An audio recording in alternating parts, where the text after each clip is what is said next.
गरीब अंग्रेजन बहू के घर अमीर का खाना। लीजा लंदन में पली बड़ी लड़की थी जिसने एक इंडियन लड़के रोहित से शादी कर ली। दोनों लंदन में एक साथ लिविंग रिलेशनशिप में रहे और इंडिया आकर उन्होंने शादी कर ली। दोनों ही बेहद खुश थे। साथ ही उसके साथ माया ने भी उसे अपना लिया था। हाँ, थोड़ी बहुत दिक्कत सास को बहू की भाषा समझने में हुई और बहू को हिंदू रीति रिवाज और सांस्कृतिक कपड़े पहनने में हुई, लेकिन वक्त के साथ धीरे धीरे सब एडजस्ट हो गया। एक शाम रोहित आकर अपनी माँ से कहता है, माँ, लीजा, मैंने एक नया प्रोजेक्ट लिया है जिसमें मैंने अपनी सेविंग के सारे पैसे यानी कि 5 लाख रुपए लगा दिए। बस भगवान की दया से मेरा ये प्रोजेक्ट सफल हो जाए तो इसके बाद सब अच्छा हो जाएगा। वाह Rohit, that's a great news. देखना सब अच्छा ही होगा, तुम्हारी मेहनत रंग लाएगी। बस ऐसे ही मेरा रोहित बेटा तरक्की करते रहे तो सब अच्छा हो जाएगा। पता है माँ, मैंने जो पैसे इन्वेस्ट किए हैं अगर उसका प्रॉफिट हो जाएगा तो हम नए घर में शिफ्ट हो जाएंगे।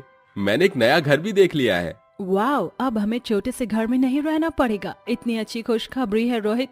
चलो ना बाहर पार्टी करने चलते हैं, बाहर ही डिनर करेंगे। मैं तो नूडल खाऊंगी।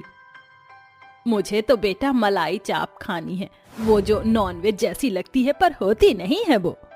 अरे आज आप दोनों जो बोलोगे मैं वो खिलाऊंगा।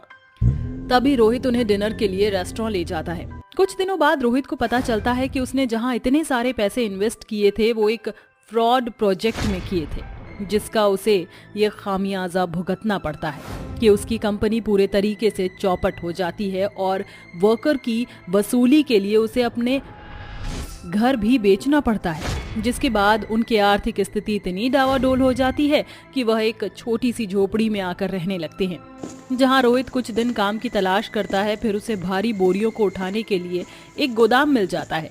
शाम को थक हार के जब रोहित घर आता है तो लीजा उसे पानी देते हुए कहती है, रोहित ये लीजिए पानी। क्या हुआ, आप बहुत थके थके लग रहे हैं, आपको काम मिला क्या? हाँ, मिल गया। पूरे दिन आज वही काम कर रहा था।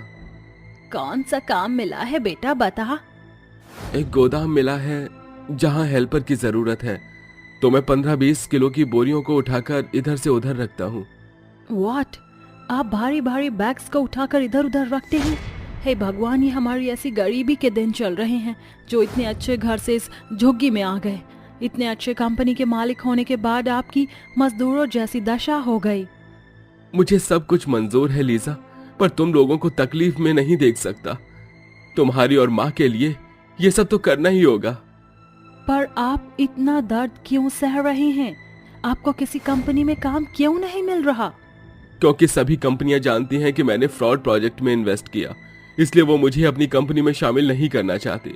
उन्होंने मुझे ये बोला कि एक पियून के रूप में भी नहीं रखना चाहते। मैं बहुत बुरी किस्मत वाला हूँ लीजा। बेटा, वक्त बुरा चल रहा है इसका मतलब ये नहीं कि तू बुरा है। एक ना एक दिन सब कुछ ठीक हो जाएगा। कीड़े पड़े उस फ्रॉड वाले को जिसने मेरे बेटे को परेशान किया है। ऐसा कहकर रोहित उस गोदाम में भारी भारी बोरियां उठाकर परिश्रम करता है। कुछ समय बाद उसे पगार मिलती है, जो कि उसके घर वालों के लिए 2 वक्त की रोटी के लिए बहुत ही कम थी। बेचारी लीजा एक विदेशी तौर तरीके से रहने वाली एक गरीब जिंदगी जीती है। चूल्हे पर सास से पूछ पूछ कर खाना बनाती है। एक दिन लीजा अपनी सास के लिए बचे कुचे राशन से खाना बना देती है और अपनी सास को खिला देती है। तभी माया कहती है, बहू, तूने तो खाना खाया ही नहीं, आजा खाना खा ले। माँ जी, मैं खाना खा लूंगी, आप फिक्र ना करें। ये कहकर लीजा पीट करके चूल्हे के पास रात की सूखी हुई रोटी खाती है, जिसमें से कड़क कड़क आवाज बनती है, तो उससे कटती भी नहीं। ये देखकर सास की आंखों में आंसू आ जाते हैं और वह कहती है, बेचारी मेरी अंग्रेजन बाहर विदेश में कितने प्यार से पली बड़ी होगी और यहाँ हमारे घर में गरीबी के दलदल में ऐसी फंसी है कि पापड़ जैसी रोटियों को जबरदस्ती काट काट कर मुझसे छुपा कर खा रही है। बहू, तू ये क्या कर रही है? छोड़ दे, मैंने तुझे देख लिया है। माँ जी, आपने मुझे देख लिया, मुझे माफ कर दीजिए। मैंने झूठ बोला आपसे, पर क्या करूँ, घर की स्थिति ऐसी ही है। बहू, तू और मैं, मेरा बेटा, हम सब पहले कितना अच्छा अमीर वाला खाना खाते थे। और अब ये सब खाने पर मजबूर हो गए हैं। पहले हफ्ते में हर बार हम डिनर पर जाया करते थे, लेकिन अब तो ऐसा कुछ भी नहीं है। मैं जानती हूँ तेरा फेवरेट है वो चाइनीज नूडल मोमोज, तेरा मन करता होगा ना? हाँ माँ जी, पर मैं ये भी जानती हूँ कि आपका भी उतना ही मन करता है ये सब खाने का, लेकिन गरीबी की ऐसी मार पड़ी है कि ये सब सोचना भी पाप हो गया है। घर घर आकर ये सारी बातें रोहित सुन लेता है और कहता है, मेरा परिवार कैसे मन मार मार के जी रहा है। कितना समय हो गया है, मैं उन्हें अमीर वाला खाना जरूर खिलाऊंगा, पर हम गरीब के घर अमीर वाला खाना कैसे आएगा? कल जो पगार मिलेगी उससे तो घर का राशन आ जाएगा, क्योंकि वो भी जरूरी है। जाकर कोई दूसरा काम देखता हूँ जो पार्ट टाइम कर लूंगा। अरे रोहित, आप दरवाजे पर क्यों खड़ी हैं? अंदर आइए, आपके लिए खाना रखा है, खा लीजिए। आता हूँ। ये कहकर रोहित खाना खा लेता है। अगले दिन गोदाम का काम खत्म करने के बाद जब वह दूसरा काम ढूंढने जाता है तो देखता है दो गुंडे एक दुल्हन बनी लड़की के सर पर बंदूक रखकर उससे जबरदस्ती कार में बिठाते हैं। ऐसा होता हुआ रोहित देखकर कहता है, ये तो एक दुल्हन को किडनैप कर रहे हैं, मुझे इसे बचाना होगा। रोहित उस कार का ऑटो में बैठकर पीछा करने लगता है और उस गुंडों के अड्डे पर पहुंचकर चुपके चुपके आगे बढ़ता है। छोड़ो मुझे, छोड़ो, कहाँ ले जा रहे हो? मुझे जाने दो, आज मेरी शादी है। अरे तो क्या हुआ, आज हमारे साथ शादी कर ले। वो गुंडे उसे चेयर पर बांधने वाले होते हैं। इतने में रोहित एक बड़ा सा डंडा लेकर उन दोनों को धड़ाधड़ मारने लगता है, जिसमें उन गुंडों से हाथापाई में उसके भी कुछ चोट लग जाती है। फिर दुल्हन को बचाकर उसकी शादी के मंडप की ओर जाता है और वहां पहुंचकर कहता है, आप ठीक तो हैं? मैं ठीक हूँ, पर आपको बहुत खून बह रहा है। मुझे मेरी शादी के मंडप तक पहुंचाने के लिए आपका बहुत बहुत शुक्रिया। आप रुकिए। पापा, पापा जल्दी आइए, देखिए इनकी बहुत चोट लग रही है, प्लीज डॉक्टर को बुला दीजिए। अरे मेरी बच्ची, मेरी सुहानी आ गई। मेरी तो उम्मीद ही टूट गई थी कि तू वापस आएगी। अच्छा हुआ बेटा तुमने मेरा बेटी को बचा लिया, वरना आज उसकी शादी टूटते टूटते रह जाती। बताओ बताओ तुम्हें क्या चाहिए, मैं तुम्हें मुंह मांगी कीमत दूंगा। अरे नहीं नहीं अंकल, किसी की जान की भी कोई भला कीमत होती है।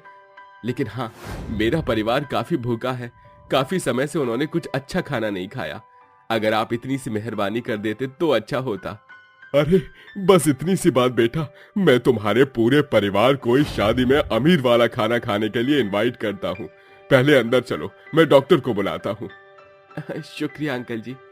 तभी विनोद रोहित को बैंक्वेट के कमरे में उसे लिटा देता है, जहां डॉक्टर आकर उसे दवाई देता है। फिर रोहित अपनी माँ और पत्नी को उस शादी में ले आता है, जहां उसका पूरा परिवार भरपेट अमीर वाला खाना खाता है।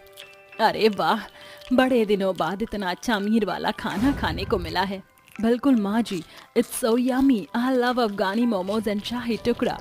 खाइए खाइए, जी भर के खाइए, बल्कि आप घर भी ले जाना आपने। इस तरह वह अमीर खाना खाते हैं और अगले दिन पुलिस उस फ्रॉड को पकड़ लेती है जिसने रोहित से पैसे ऐंठे थे। पैसे वापस मिल जाने पर रोहित वापस अपने घर और कंपनी में लौट आता है और अपने परिवार के साथ खुशी खुशी रहने लगता है। भाभी, ओ भाभी, अरे कहाँ हो तुम? हाँ अंजलि, कहो क्या हुआ? तुम मुझे बुला रही थी क्या? मुझे पार्टी में जाना है, ये लो मेरे कपड़े प्रेस कर दो भाभी। लेकिन ये काम तो तुम खुद भी कर सकती हो, मुझे अभी रसोई में थोड़ा काम है। आपने सुना नहीं क्या? मैं आपसे क्या कह रही हूँ? मुझे अभी के अभी ये कपड़े प्रेस करके ला कर दो। अंजलि के कहने पर श्वेता फौरन कपड़े ले जाकर प्रेस करना शुरू कर देती है। वहीं रसोई में सब्जी गैस पर रखे हुए वो भूल जाती है। तभी अनुराधा को सब्जी के जलने की बदबू आती है। अरे ये क्या जलने की बदबू कहाँ से आ रही है? अनुराधा बदबू को सूंघते हुए रसोई में पहुंच जाती है, जिसके बाद वो जलती हुई सब्जी को देखकर आग बबूला हो जाती है और जोर जोर से श्वेता को आवाज लगाने लगती है। अरे श्वेता, ओ श्वेता, कहाँ मर गई? कमबख्त कहीं नजर नहीं आ रही है। हे भगवान, देखो जरा ये सब्जी किस तरह जल गई है, गैस पर धरी धरी। पता नहीं कहाँ ध्यान रहता है इस कलमुही का। श्वेता अपनी सास की आवाज सुनते ही फौरन अंजलि के कपड़े प्रेस करके उसे पकड़ा देती है और रसोई में आ जाती है, जहां उसकी सास गुस्से से आग बबूला होती है। ये क्या, सारी सब्जी जल गई। माँ जी मुझे माफ कर दीजिए, दरअसल अंजलि ने मुझे उसके कपड़े प्रेस करने के लिए कहा था।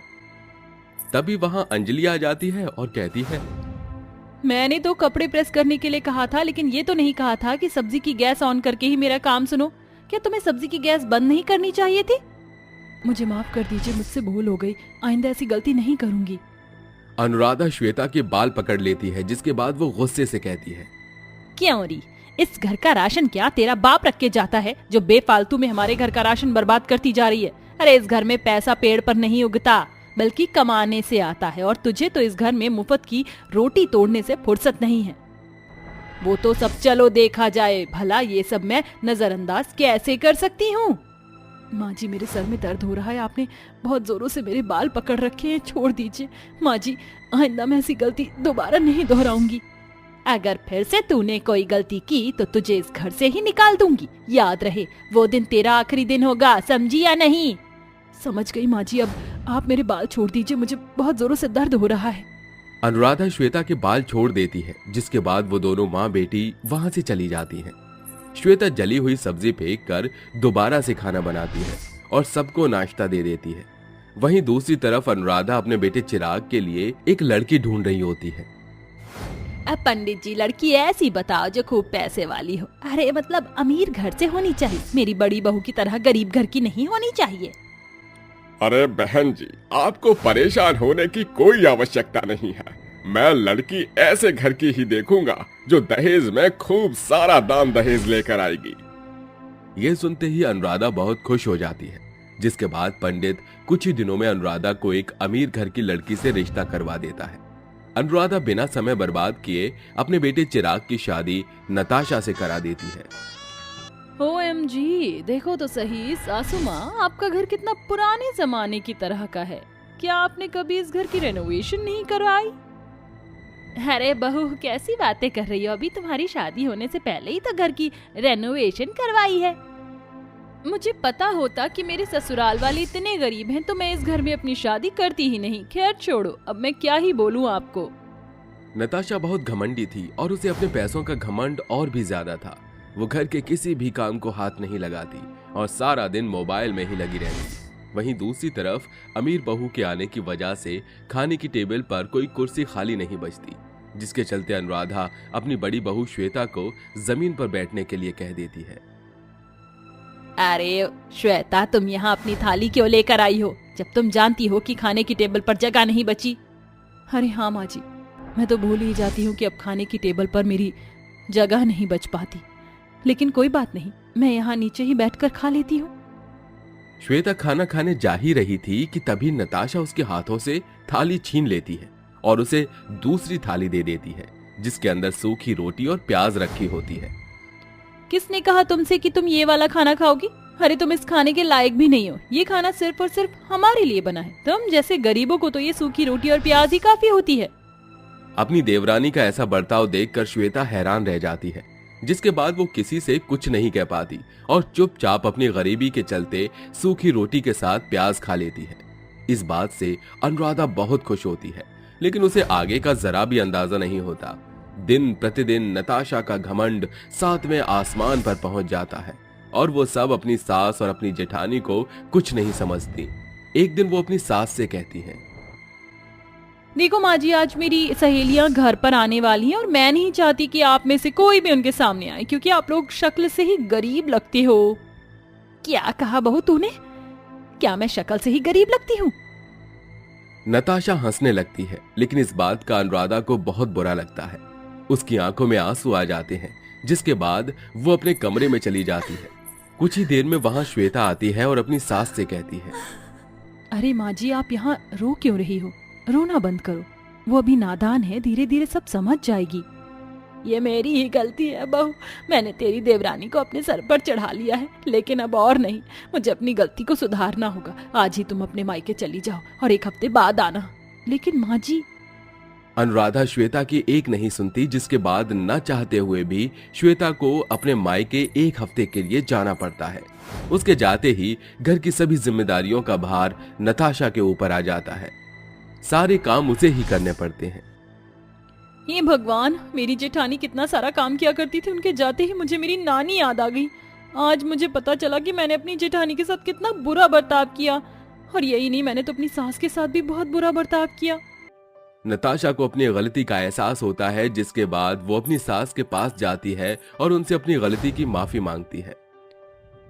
मैं जानती हूँ माँ जी, आपने ये मुझे सबक सिखाने के लिए ही किया है, मुझे समझ आ गया है। आप मेरी जेठानी को वापस घर बुला लीजिए। देर आए दुरुस्त आए, कम से कम तुम्हें अपनी गलती का पछतावा तो हुआ। यही मेरा एक लौता मकसद था कि तुम्हें अर्श से फर्श पर लेकर आना। आज तुम्हें पता चला कि तुम्हारी जेठानी की अहमियत क्या थी। यही नहीं माँ जी, मुझे आपकी अहमियत भी पता चली। पैसा कुछ नहीं होता, जिम्मेदारियों का भार जब सर पर पड़ता है ना तो सब कुछ समझ आ जाता है। नताशा के कहने पर अनुराधा श्वेता को वापस बुला लेती है, जिसके बाद नताशा का अमीरी का घमंड हमेशा हमेशा के लिए खत्म हो जाता है और वो अपने परिवार के साथ खुशी खुशी रहने लगती है।